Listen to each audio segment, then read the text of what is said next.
If you want to learn how to gain insights you can act on and solve business problems with data, all while building a data-driven culture at your organization, sign up for Pragmatic Institute's new course, Data Science for Business Leaders. Find out more at pragmaticinstitute.com/data.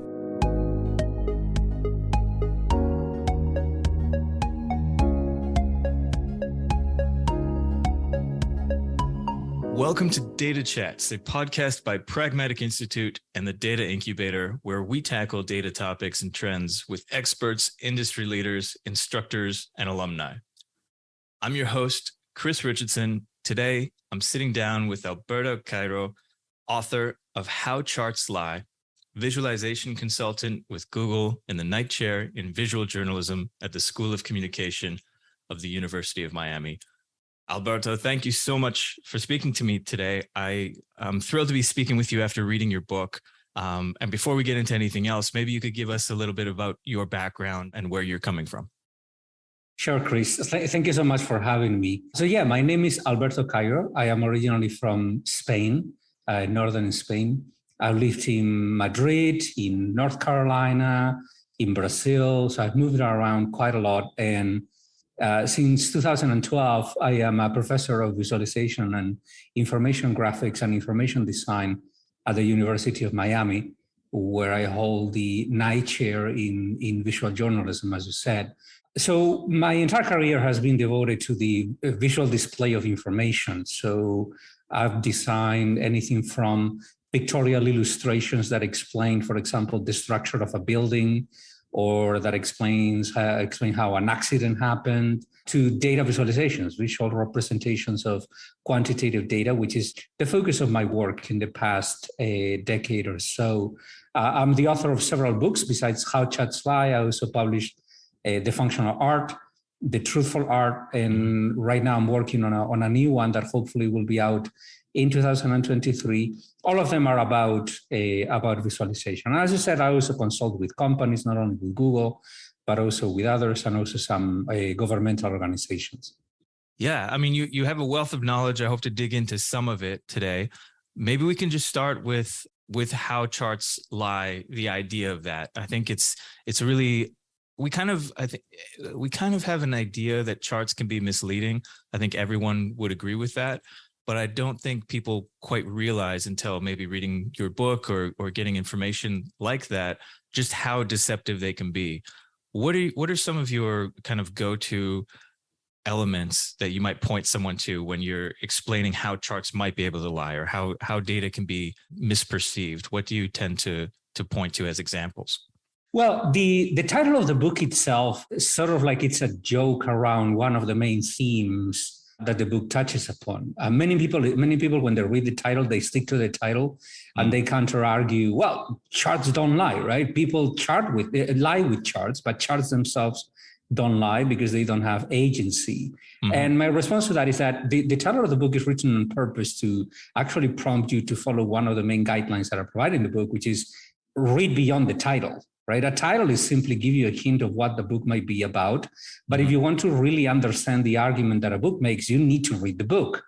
And in the book itself, I sort of like go over a lot of different tips that can help a person become a better chart reader. And I try to show that it's not really that charts do lie, just because, again, charts are just objects, right? They don't have agency, but they can mislead, maybe not just because people intend to mislead when they design them, but because we misread them. So in some sense, we lie to ourselves with them. That is sort of like one of the main themes that the book touches upon. So one of the first, among the first pieces of advice that I give people in the book is to, when you see a chart, don't assume that it's a picture that you can simply look at and quickly understand. The same way that if you want to understand a written argument, you need to read the argument and then ponder about its implications, consequences, presumptions, and so on and so forth.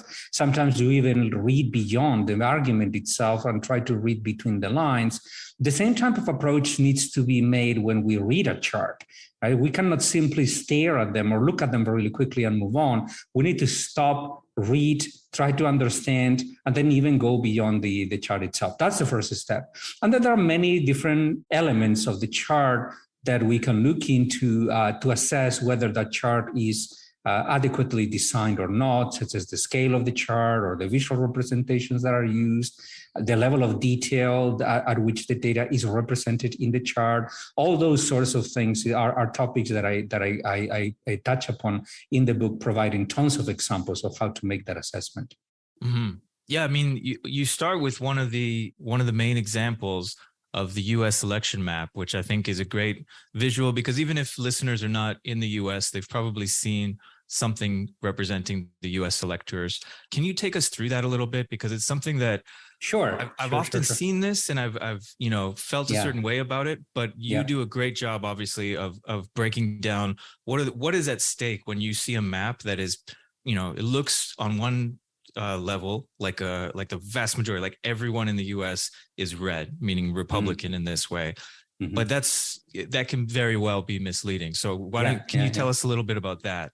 So the book actually originates from my observing how people systematically misinterpret many commonly seen charts out there. And one of them is that one that you mentioned, the representation during an American election of which candidate won where, on which county, right? The county level representation of who won where, using red and green shades of color. But there are many other examples. There's one chapter in which I go over hurricane maps, for example, which is another type of graphic that is commonly misinterpreted by people.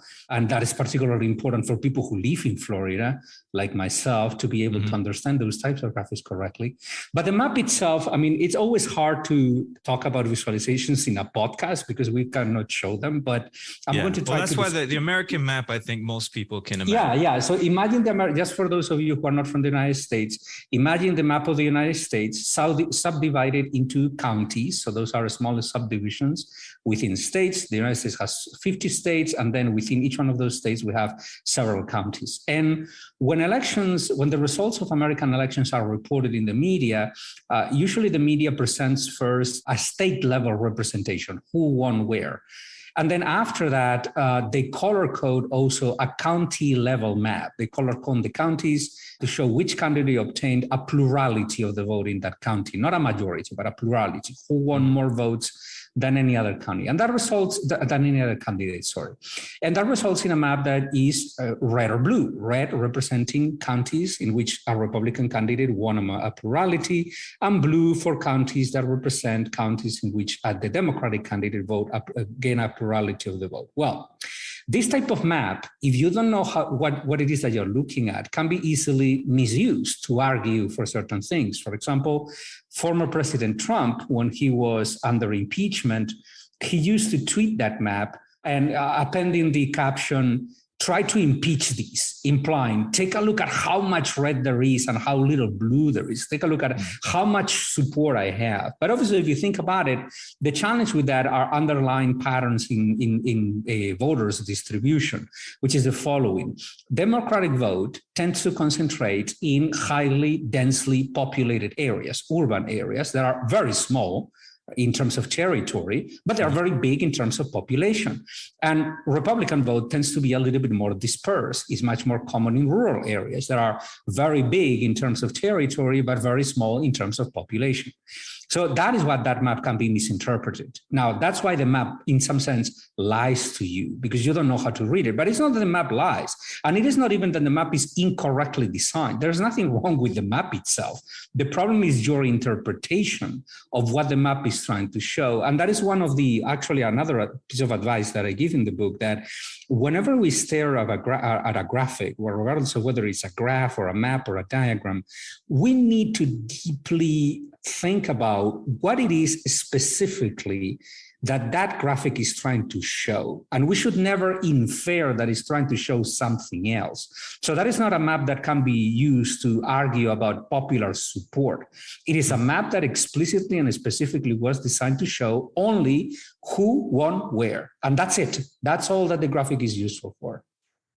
Yeah, and there are some alternatives that I think are interesting if you want to show a certain point, right? So for example, right-leaning media will often use the map that illustrates the territory because that looks much bigger. Yeah, it looks like an ocean of red with a few islands of blue, right? And the other alternative methods of representing that is, for example, to use dots to represent voters and try to geolocate more or less where those voters vote. And there's actually a cartographer whom I mentioned in the book, Kenneth Field, who has a couple of books titled Cartography and Cartography 2, who has created alternative graphics to represent these. He actually created a map with hundreds of millions of dots, each one of them representing a voter, and then he color-coded the voters according to who they voted for, and then he geolocated those dots. And you can see the vast expanses of territory in the United States that are essentially devoid of population. Nobody lives there in the middle of the country, right? They're very sparsely populated. Yeah, and I think that points to an issue that you talk about throughout the book, which is if you want to demonstrate that Republicans are stronger or Democrats are stronger, which is kind of an easy separation we can make, right? Like these are two teams, political teams in the US effectively. And so you can imagine why one map would be a nicer choice, like if you want to push a certain agenda, than another one. But I wonder how you would put that in context, because obviously this applies to business decisions, whether you want to emphasize one thing or another. Is like, it doesn't seem that there's a neutral choice, and maybe you can correct me if I'm wrong with that, but how do you think about these things? Yeah, there is never neutral choices in data visualization, the same way that there are no neutral choices when we write. Mm-hmm. When we write, we need to make choices, and those choices, this is actually a core theme in my upcoming book in 2023, which is titled The Art of Insight. It's all about how visualization designers make decisions and choices. And the core theme of the book is that almost every single decision that you make in a visualization is going to be subjective, and it is going to be flawed in some sense, right? And the reason why this happens is that a visualization is not just a representation of underlying reality. It is an abstraction of that reality. There's this very old saying in cartography that goes, the map is not the territory. Because if the map is the territory, then it will be the territory itself, right? Yeah. Whenever we do a map, we create an abstraction. There's this classic short story by Argentinian writer Jorge Luis Borges, who describes an empire who created a map of the empire that was as big as the empire itself. Well, that's absurd, right? With the same level of detail as reality. So any map is an abstraction, any graphic is an abstraction, and when we create abstractions, we need to make subjective choices. But the point that I make in the upcoming book is, and I hint at this in How Charts Lie, is that being subjective doesn't mean that it is not justified. We can justify these choices. I represent my data at this level of detail, voter by voter, for example, dot by dot, instead of at the upper level, because what I want to represent is actually the balance of votes, not who won where. If I want to represent who won where, then I will use this map that uses colors and shades the different counties in the United States, because the purpose of that map is to show who won where. So that is a justified choice. It's very subjective, but it can be justified and argued about. Every decision in visualization, it can be subject to criticism and further debate. So yes, I mean, you can counter argue with better maps, but we can reach an agreement depending on how we conduct this conversation. You propose something, I propose something else, and then we try to reach a consensus as which type of graphic better represents the underlying realities that we are trying to explain to a particular audience. Yeah, definitely. And then when we start to think about this, we have obviously politics and the political representation we see in the media in particular. We have businesses using charts to obviously often try to show how well they're doing for stakeholders. Where did your motivation come for the book in general and for this work? Like what inspires you or what pushes you forward? Well, I come from the world of journalism, where ideally, I wish that this were true in reality, and in part it is, but ideally, a journalist, what we try to do is to represent always our best understanding of what the truth may be. We may be wrong, right? We may need to correct ourselves, but whenever I create a chart, for example, what I do is to try to express or convey or represent my best understanding of the underlying patterns or insights that a data set may contain. I try to be, in some sense, as objective as possible, right? As reasonable as possible at presenting those data.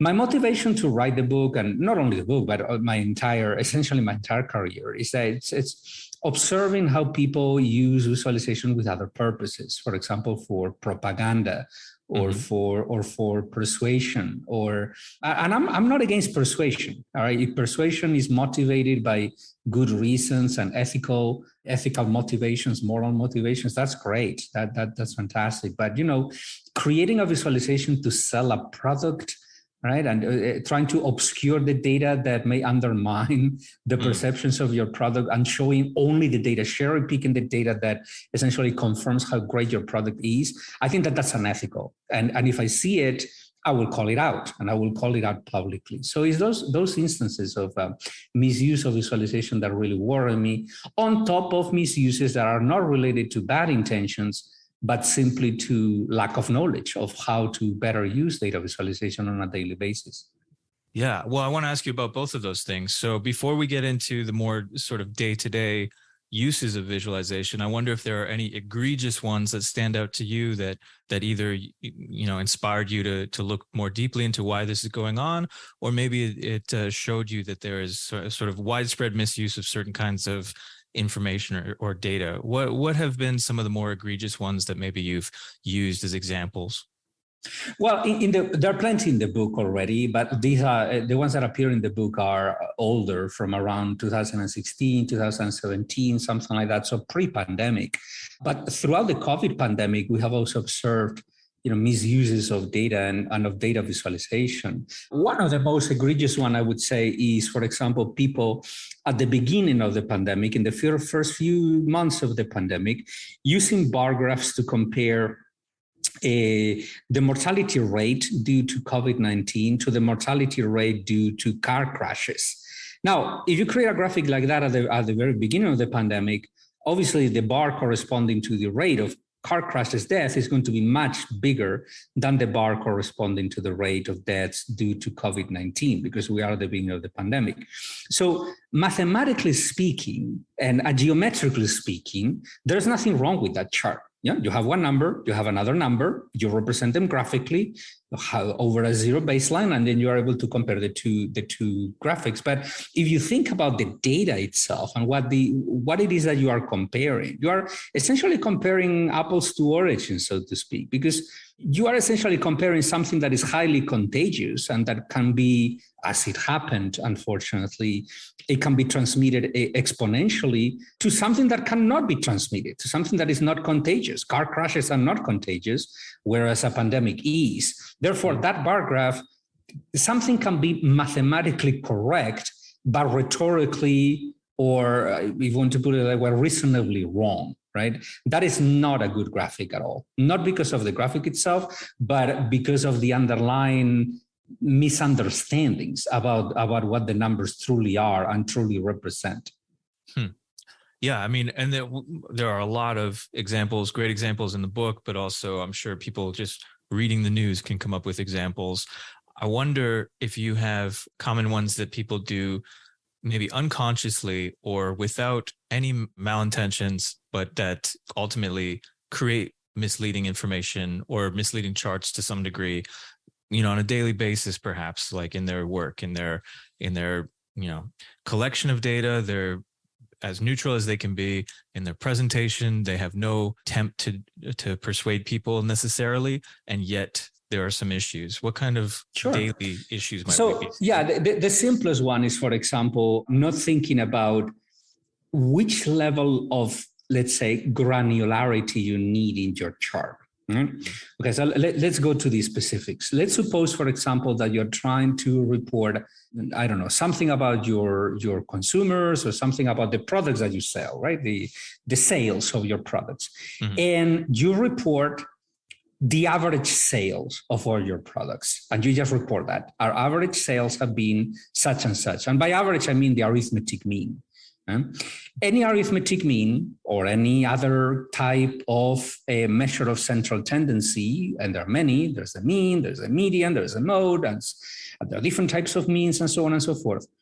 It's a very coarse representation of an underlying distribution. Okay, so when it is appropriate to use just the mean or the median and just report that this is the average sales this year of all our products, well, that is appropriate if the sales of all your products are actually relatively close to that measure of central tendency, right? Some of them have sold a little bit more, Some of them have sold a little bit less, a little bit above the mean or a little bit below the mean. But now try to think about, for example, a distribution that doesn't look like that. Try to think about, for example, a distribution in which you have tons of products that have not sold at all, and some products that have sold millions and millions of dollars. Right? That would be a very skewed distribution.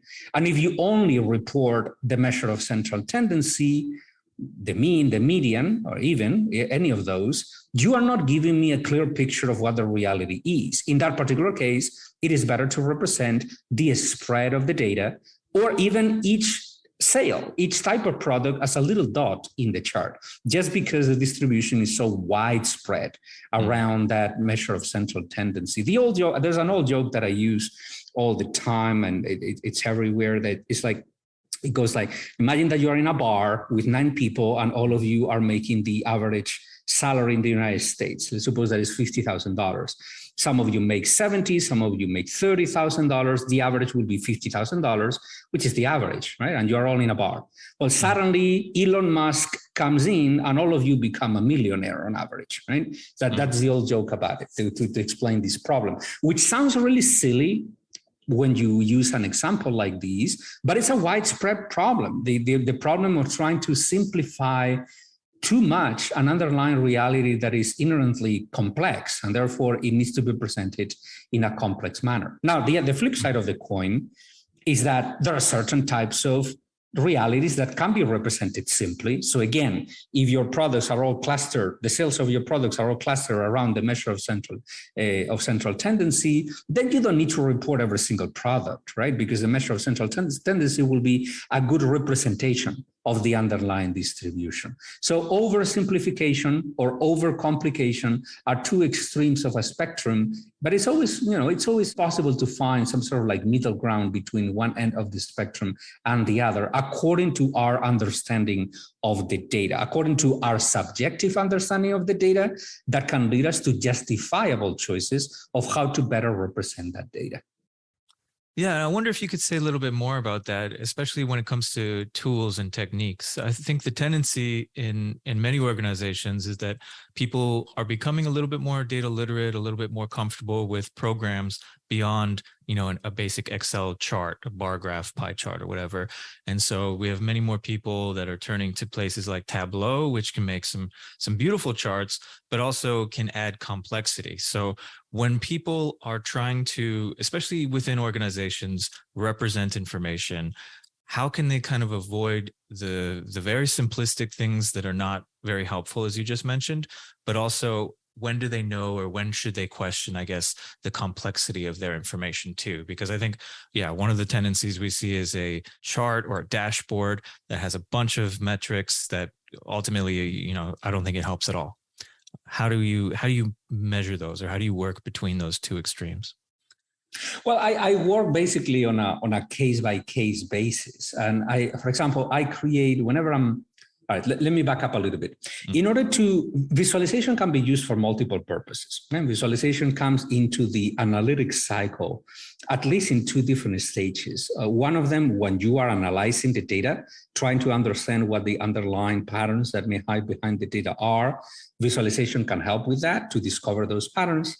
But once you have finished the analysis process and you have come up with sort of like a list of things that you want to display or communicate, to a decision maker, to a manager, or to your peers. You can also design a visualization that communicates those messages. That's what I specialize in, right? How to communicate those points. Well, one of the first steps that I usually take whenever I design a graphic is to forget about the graphic. Once I have the analysis, and the analysis is not something that I do usually myself, because I am not a statistician, a data scientist, or an economist. I usually partner up with people who know much more than I do about those areas. But once sort of like the list of points that need to be communicated is put together, I forget about the data for a little bit, and I forget about graphics for a little bit. And I try to organize that list of points that I want to make, creating some sort of hierarchy from the most important one to the least important one.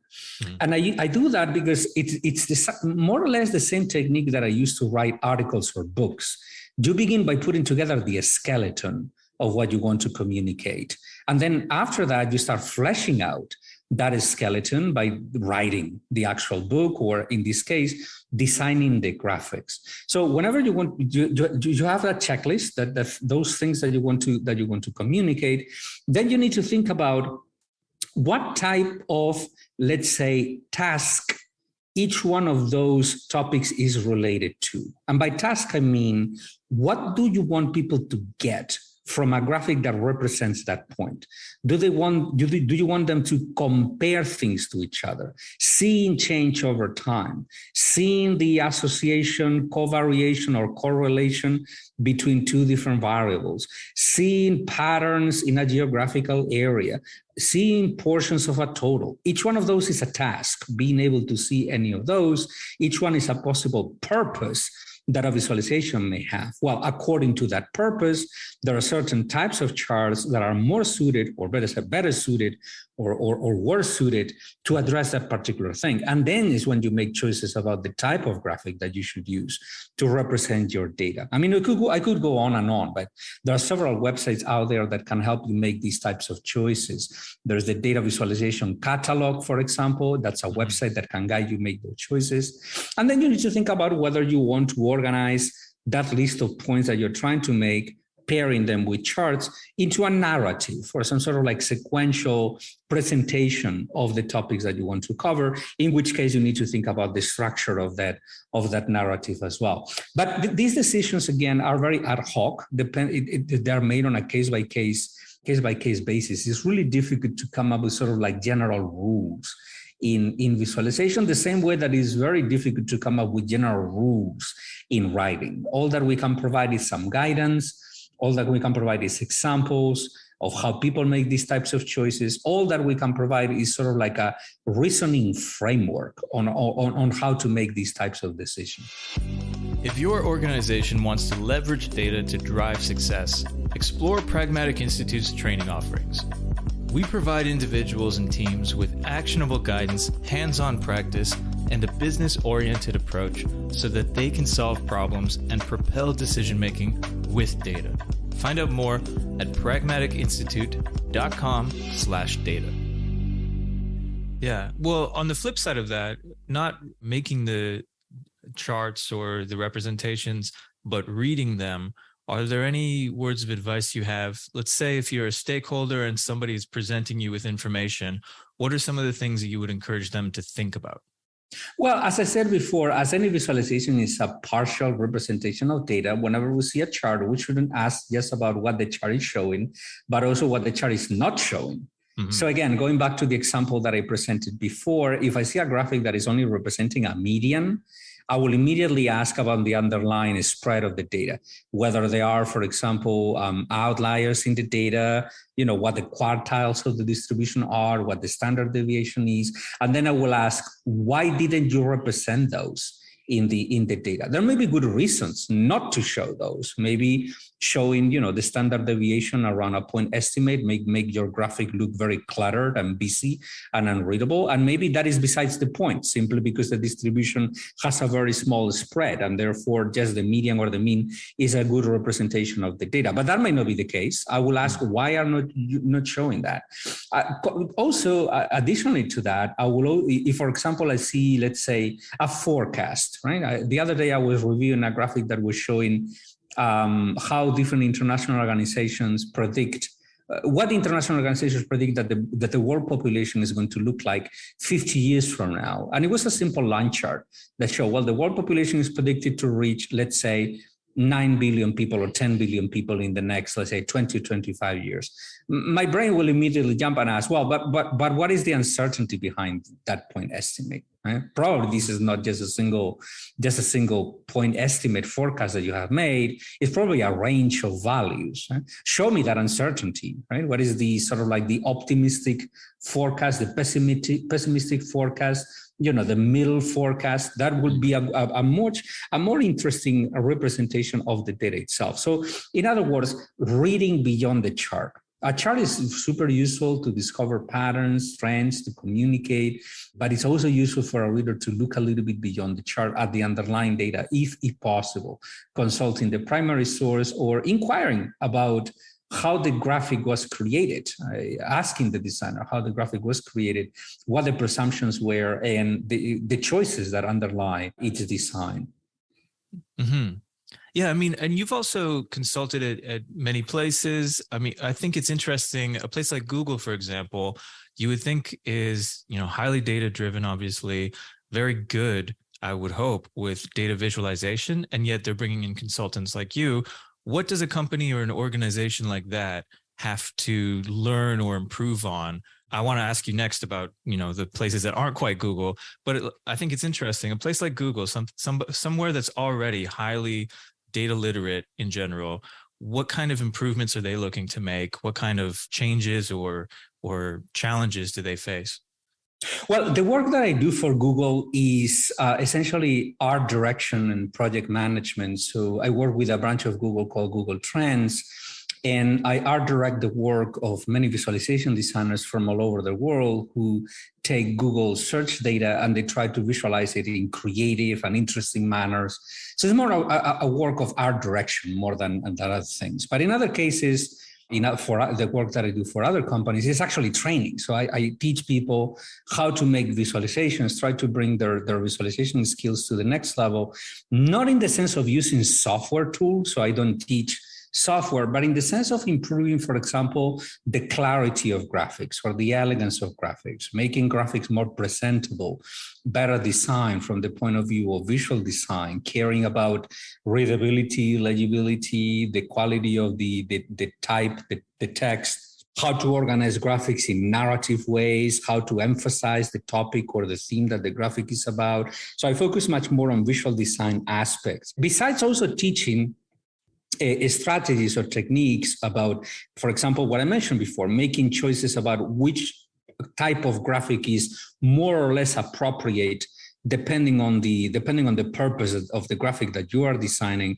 or also making choices about the level of detail that you need in a graphic if you want to communicate that particular story. That's what usually I consult about. And also I do a lot of actual consulting. So people, design graphics and they can send them to me for review, and I do reviews of those graphics and provide some guidance or feedback on them. So it depends a lot on the client. Yeah, I wonder if you could say a little bit about why data visualization it seems to be, if not becoming more important itself, then at least the acknowledgement of it is becoming more prominent. People are really, in many cases at organizations, becoming more concerned or more aware of data visualization and its strengths and weaknesses. I wonder if you could say a little bit about what is at stake when organizations are pushing. Maybe some people are comfortable with the way things are, and others want to bring in a data visualization consultant or to focus more on their data visualization. What are the sort of pros and cons of focusing in on and hoping to improve data visualization? Well, I'm usually not very inclined to oversell data visualization, because I think that some people out there oversell a little bit, saying, this can be done in minutes. You can just create an interactive graphic in 2 minutes. I mean, you can. Certain tools allow you to do that, create a big dashboard with tons of data in a matter of minutes, but that doesn't mean that the graphic is going to be readable. And also we should not oversell the power of data visualization. So data visualization certainly can be powerful if it is well used. As I said before, it can be used to either explore your data and discover certain patterns or peculiarities of the data that may go unnoticed if you don't transform those data into graphics. So it can be used in an exploratory phase of the data analysis process. Is very useful for that, extremely useful for that if it is used correctly.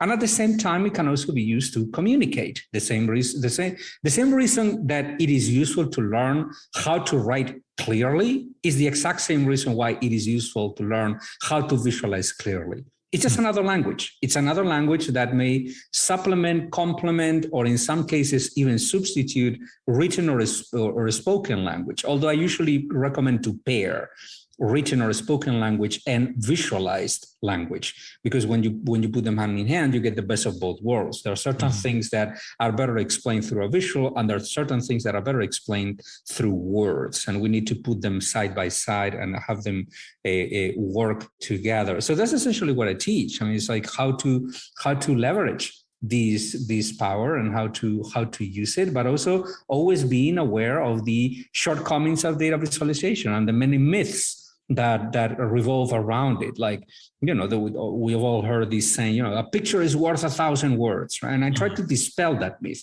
That is not true. It is not true. It all depends on the graphic that you are representing. So I don't teach just people, let's say, about the bright side of data visualization, but also about the dark side that data visualization may have, because we need to balance out and be aware of both. Yeah, I wonder if you have any advice for, let's imagine like a C-suite is considering how well they're doing when it comes to data visualization, and maybe they don't have a lot of people who have been in other organizations in the last few years, and so they don't really have anything to compare with. What kind of questions might they ask, or what kind of assessment might they think about to see where they are, whether they're meeting where they should be or hope to be, and what kind of improvements can they make in the company or in the organization? What are some of the questions you can ask to kind of rate yourself or assess yourself on your organization's data viz and related policies? So every organization is different. So as I have just mentioned, I try not to oversell data visualization. Not every organization needs to use data visualization in a very advanced level. Sometimes it is just enough to create very simple charts or graphs in a tool installed almost in every computer. You mentioned Excel before. Well, Excel can be really powerful at creating data visualizations if you know how to use it well. And perhaps Excel is all that you need. It's all that you need. You only need Excel, perhaps because your data is not, big in size or in dimensions. It's a relatively small data set, and Excel is more than enough to handle that. You don't need to purchase extremely expensive software or learn advanced techniques of data visualization, because all that you need is bar graphs, line charts, pie charts, and a few maps here and there. If that is enough, then great, just go for it. But the way to identify whether you're doing good or worse or better in terms of using data visualization, there is not really an abstract, general, worldwide sort of like, let's say, target or level of quality that everybody needs to achieve. It's more, these needs need to be identified more at the local level, at your level.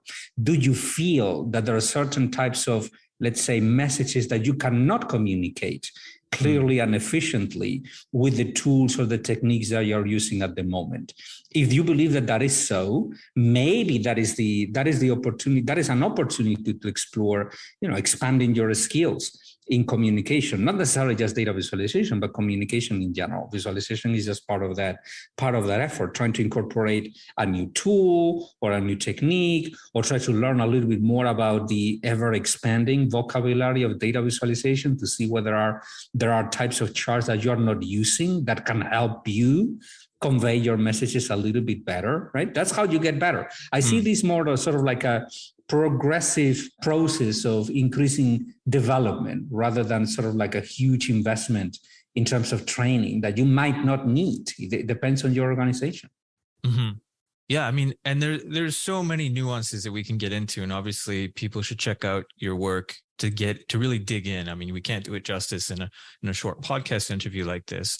But I wonder if you have any advice for people listening who want to just improve wherever they are. As you just said, it might look different, but if you were going to recommend that they start doing, let's say, 2 things in the next day or so that would help improve their visualization, or maybe their literacy, or maybe their ways of reading, not just making, but what are 2 things that people interested in this can start to do or implement in their work that would have some significant effects? First of all, I assume that everybody who listens to this podcast probably has designed at least one chart in the past, let's say, week or month or something like that. One of the first things is to sit down with the person who regularly reads your graphics and actually try to assess their level of understanding, whether they get the messages that you're trying to convey.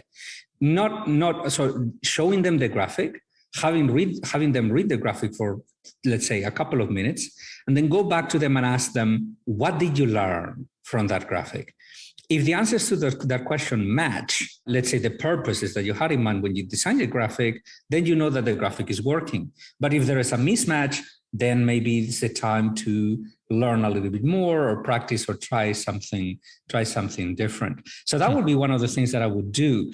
Second of all, I would try to, take a look outside and see what other people are doing, to see whether there are ideas out there that you can borrow for your daily work. Unfortunately, today, there are many places where you can go to get inspiration for new ideas. There is the Data Visualization Society, which is a professional association that everybody and anybody can join. Thousands of people with a very active Slack channel in which people talk to each other about visualization techniques. Sometimes these discussions can be really obscure and deep, but sometimes they are at a very high level, and they can be super useful for newcomers. So that would be one of the places that I would go. Or books such as there's a book titled The Big Book of Dashboards, which I find particularly useful for business people, because it's not just a discussion about how good practices in dashboard design, but it also includes tons of examples of dashboards that you can get inspiration from. So that will be another source. There are many books out there nowadays that you can consult. So maybe get a book or 2 about data visualization, such as the one that I have just mentioned, browse through them and just, borrow ideas, steal ideas shamelessly. Nobody's going to blame you for that. Yeah, I think that's great advice. And I wonder, as people are looking for inspiration and ideas, where can they follow you and your work?